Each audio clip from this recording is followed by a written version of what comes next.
লাউয়ের একটা রেসিপি দেখাচ্ছি। অনেক রকম করে খেয়েছো তো, এরকম করে খাবে। ডুমো ডুমো করে আলু, ডুমো ডুমো করে লাউ দেবে, লাউ কাটবে, দিয়ে কষবে। এটাই হলুদ দেবো না, খালি লবণ দিয়ে কষলাম।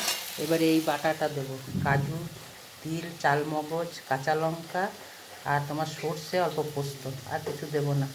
আর নামাবার সময় চিনি দেবে, আর এই টক দই দেবে 1 চামচের মতো। এই টক দই দিয়ে কষে ভালো করে খাবে, রান্না করে আমাকে কমেন্টে জানাবে কেমন হয়েছে খেতে।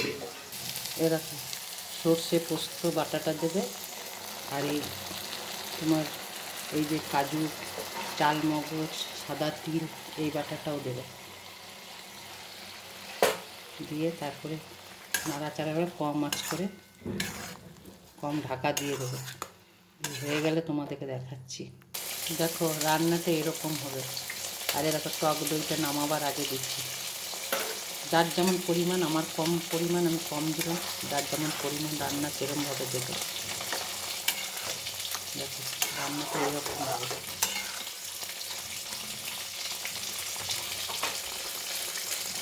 কেমন হয়েছে তোমরা করে খাবে, আমাকে জানাবে।